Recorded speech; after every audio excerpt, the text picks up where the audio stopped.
Hello, my boss laymates. It is me, Akenisha, your favorite boutique consultant, and I am back with another video. In this video, we are going to be talking about FashionNova versus Rainbow.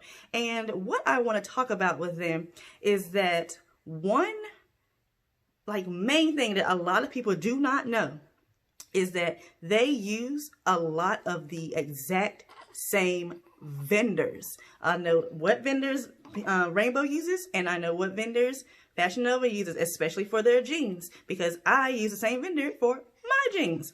So why is it that they can use the same exact vendor but have totally different results?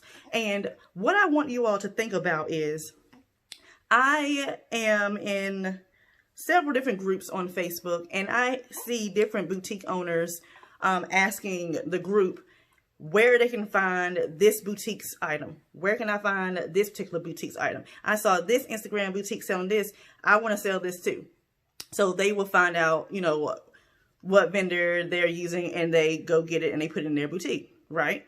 So of course it doesn't work. It doesn't work that same way. You know, they're not going to have the same results as that other boutique. Why? The same reason that FashionNova has different results than Rainbow. So first of all, if you do not know who Rainbow is a clothing store, similar clientele to FashionNova, you know, young, junior sizes. Rainbow actually sells clothes. They sell clothes for kids, plus size, regular size. I don't think they sell men.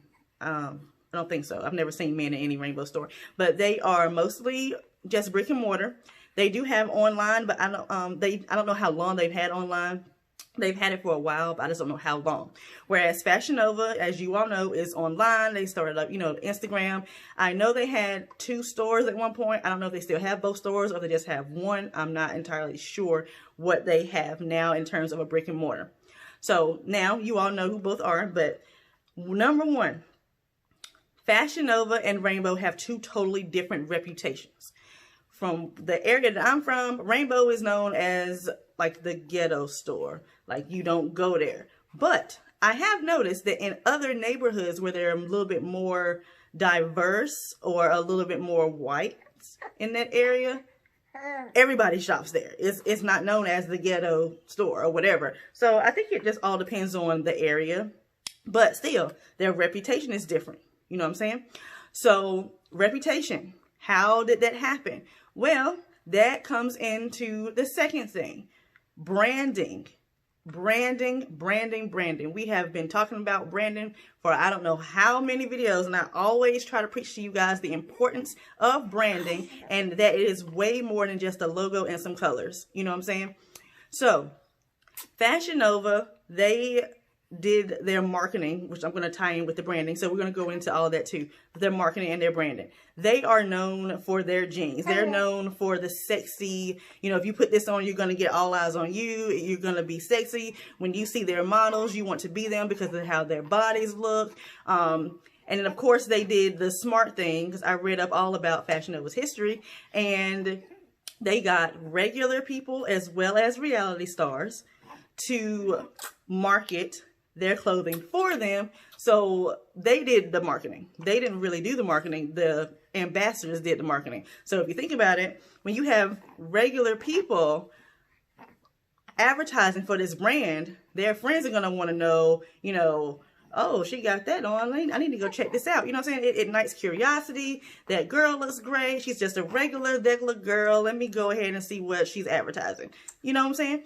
So whereas Rainbow, their stuff is cheap. They're known as a cheap store. They don't really advertise like that. I don't really see commercials like that. I may see an ad or something pop up if I ever go to a Rainbow website. But that's that. You don't hear about Rainbow the way you hear about FashionNova. You hear about FashionNova in songs. They're now a household name. Like, their marketing approach is totally different. So you're looking at 2 totally, well, not even totally different, the same type of clientele base, but 2 totally different results. You have the result of someone who worked on their brand is recognizable, they have an aesthetic, they have everything that I teach about and preach about, whether it's in my master classes, on my Patreon and my membership, or here on YouTube. Everything that I preach about, FashionNova goes down that list. Rainbow, not so much. Rainbow is not a household name. I just had to explain who they were, just in case, because I wasn't sure if everybody knew who they were. They're not a household name like FashionNova. You're not going to see a lot of celebrities, reality stars, or even Cardi B bragging about wearing rainbow. You're not going to see that. FashionNova, yes. So one thing that FashionNova has down pat is something that I actually taught in a masterclass a few days ago. I taught a Who is Your Customer masterclass. In that masterclass, I taught you all, or anyone who attended rather, how to find your customer, who your customer is, how to target them, how to use your customer profile in every aspect of your business to get more sales and to increase your email list and to increase your followers. And that is exactly what FashionNova has done. They have a target profile. Customer profile. They have targeted them. They know exactly what their customer likes, what their customer is drawn to, what celebrities that customer is obsessed with, what music that customer likes. They know what sizes their customers are. They know what type of clothing and materials appeal to that customer. They know their customer's lifestyle. They know how to take pictures to appeal to that customer and draw them in. They have all of that down pat. And the result, once again, household name, millions of dollars. Rainbow?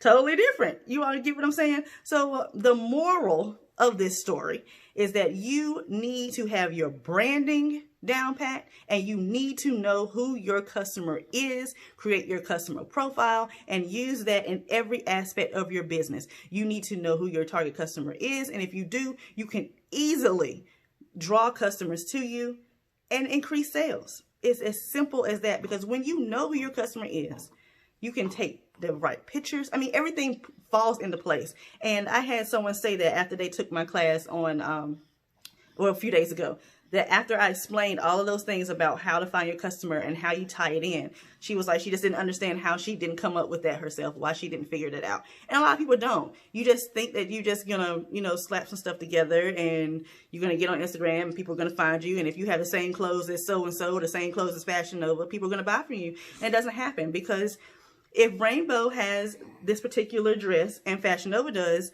and I'm more drawn to FashionNova because of their branding and their marketing, I'm going to buy from FashionNova. I trust FashionNova more. I have heard that Rainbow is cheap. I've heard it is from the ghetto or whatever.